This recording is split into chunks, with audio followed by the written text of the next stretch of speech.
guys who are like staunch gym people. I mean, yoga really helps open that body up because a lot of people, when I used to go to the gym a lot, now not as consistently, but you gain a lot of strength as Shane knows since he's a trainer. I'm assuming Alan enjoys one as well. Um, but in the gym, you gain a lot of strength, but a lot of it is kind of positional, like in certain movements, right? Again, it depends on your training and really how effective your routine is. But basically, the point of yoga is really to help loosen up the muscles, the body, and increase and get more flexibility.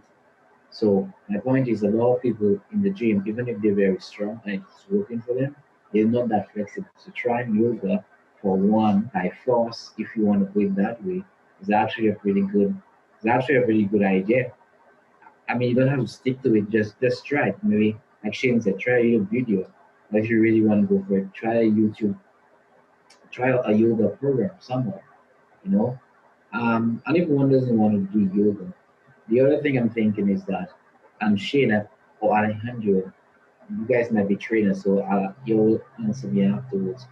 Um, do you need a mobility coach as well? Because I've seen some people, they have like physical conditioning coaches, like exercise, and others have stretching and mobility coaches as well. What is your opinion on Yeah, I can jump in. I was going to a circus school the last few months, which they're closed right now, so I can't go. But I originally went in to take a hand balancing class because I've always wanted to do a handstand. And I mean, I can do it against a wall, but I want to do freestanding, and I don't know how to do it, so I need a coach. And the teacher there also teaches a flexibility class.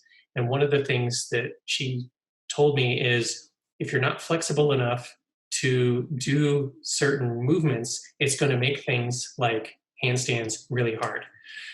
So rather than focusing on like getting stronger to be able to hold the handstand, which was my initial thought, she's like, you would do better if you got more flexible, because then it would be easier to get into the position.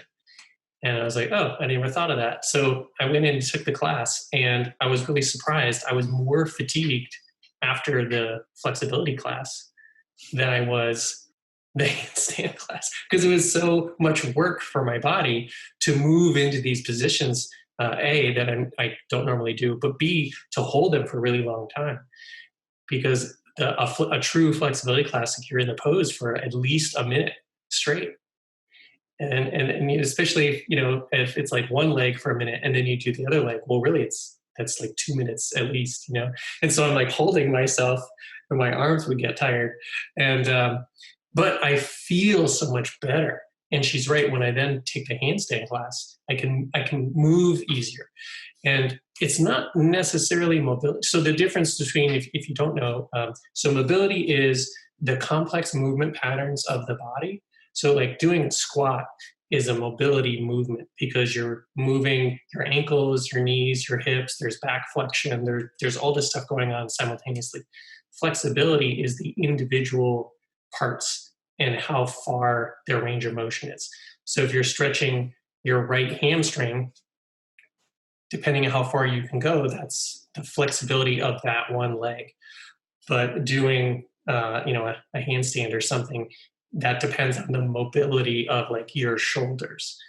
So one's more, so think mobility is movement and flexibility is more kind of like a static, position.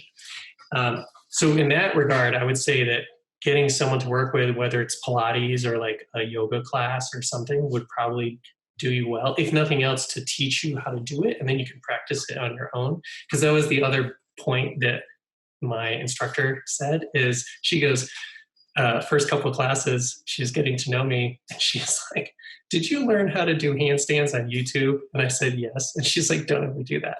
Because she's like, you have bad habits. You learned how to do it wrong. And now I have to teach you what not to do. And then you have to remember to do it the new way, as opposed to defaulting to like the way you've been doing it for 30 or 60 days, which was wrong. So I think that, sometimes it's a little expensive to hire somebody, or especially now, maybe it's inconvenient, but maybe you could have someone do like a video call, and they could kind of teach you the right way, and then you could be starting off with like good position and good habits. But yeah, that was definitely helpful for me.